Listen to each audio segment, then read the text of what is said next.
기자 수첩은 우크라이나 얘기를 갖고 오셨다고요? 우크라이나로 가봐야겠죠. 우크라이나 유혈 사태는 지난해 11월에 발발했습니다. 시작이.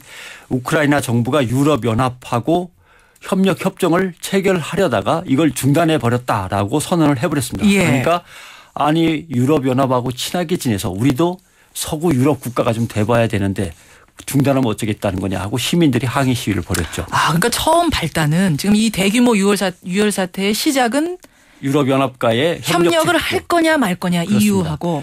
그러자 이제 시위대가 키예프 시청 수도죠. 키예프 시청을 점거해서 거기에 저항운동 지휘본부를 차려버렸습니다. 예. 그리고 러시아 공산혁명 지도자인 레닌의 동상을 철거해버렸습니다. 그러니까 네. 친유럽파와 친러시아파가 그렇습니다. 쫙 갈린 거군요. 그러다가 이제 철수 과정에서 반정부 세력과 진압 부대 간의 유혈 충돌이 벌어져서 26명이 숨졌던 거죠. 예. 그러니까 유럽연합에서 급히 나서서 도대체 시민들을 유혈 진압한 책임자가 누구냐.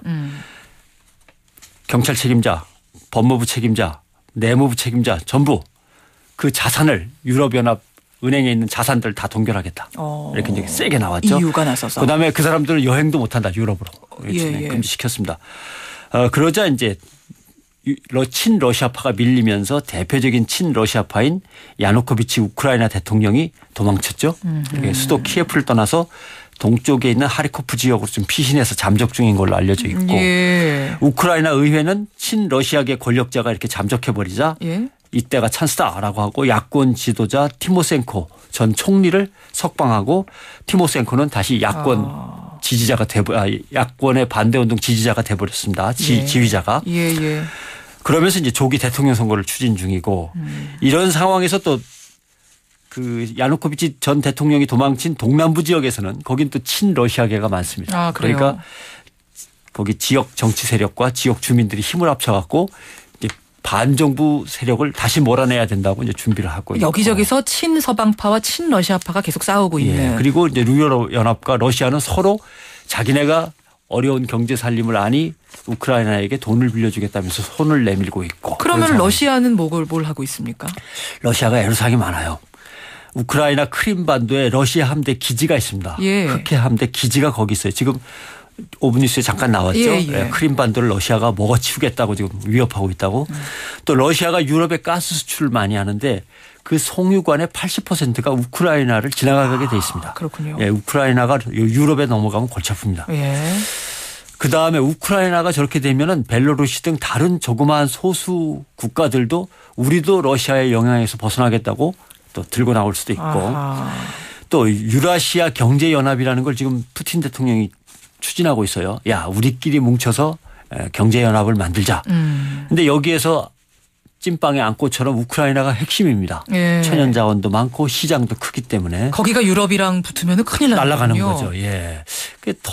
거의 유럽연합과 우크라이나가 협정을 맺는 걸 확 막았다고 생각했는데 이제 일이 이렇게 터져버려서 러시아는 지금 상당히 당황하고 있는 거죠.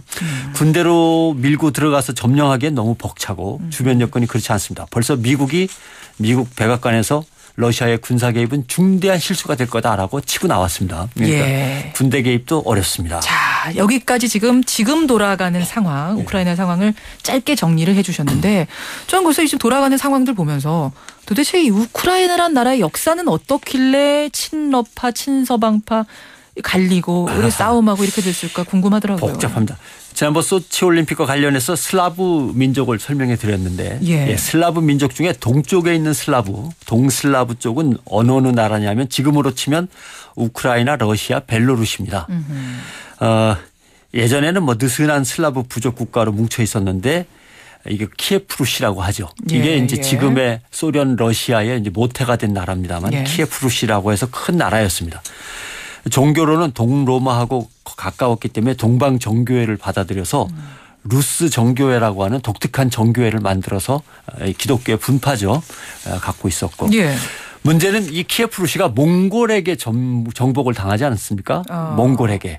수백 년 동안 지배를 당하다가 각 지역별로 작은 나라들이 등장하면서 제각각 몽골군을 밀어내고 독립합니다. 예, 예. 그 첫 번째가 지난번에 소개해드린 모스크바 공국입니다. 모스크바 공국. 이게 이제 나중에 러시아가 되는 거죠. 그렇죠.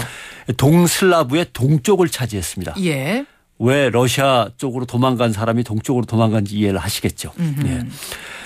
모스크바 공국의 동쪽을 차지하니까 북쪽에 있던 리투아니아 공국이 남쪽과 서쪽을 차지했습니다. 아, 잠깐 복잡하니까 지도를 머릿속으로 좀 그리면서 예. 따라가야겠어요. 예. 동슬라브의 동쪽은 러시아 모스크바 공국이 가져갔고 예.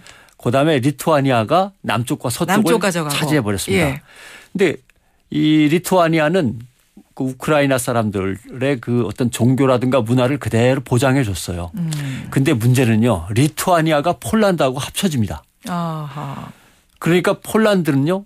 카톨릭이거든요. 그렇죠. 근데 새로 흡수한 우크라이나 땅은 뭐 루스 정교회라고 자기네 나름대로 개신교인지 카톨릭인지 애매한 걸 섬기고 있으니까 예. 차별합니다. 종교 갈등이 예. 벌어졌군요. 폴란드는 카톨릭, 우크라이나, 벨로루시는 루스 정교회니까 차별이 벌어지죠.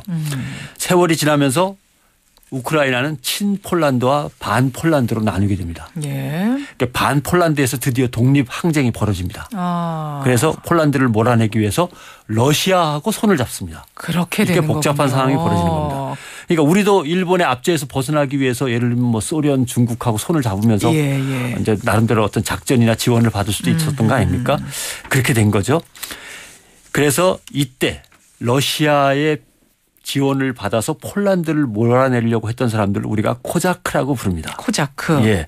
그 율브린너 주연의 대장 브리바라고 혹시 영화 기억하실지 모르겠습니다만은 그게 바로 이 독립투쟁 얘기입니다. 그러면 그때부터 러시아랑 손잡아서 친해졌던 그 사람들이 쭉 내려와서 지금의 친러파가 되는 거죠. 예, 주로 동쪽과 남쪽에. 폴란드 몰아내려고 러시아랑 손잡았던 그 세력. 예, 그렇습니다. 그래서 아예 드네프르 강을 기준으로 해서 우크라이나의 동쪽은 모스크바 공국이 차지하고 점령을 했고 서쪽은 폴란드로 아예 가져갔고 이게 나중에 러시아로 흡수됐다가 소련으로 흡수됐다가 다시 이제 다 독립을 한 거죠. 그러니까 이제 일이 복잡하게 꼬이는 거죠. 그렇군요. 네. 그럼 지금의 친유럽파는 어떻게 나오는 거예요? 친유럽파는 결국 친폴란드파가 이어지면서 러시아 소련보다는 유럽에 가까운 폴란드와 영향을 받아서 친유럽파가 되는 거죠.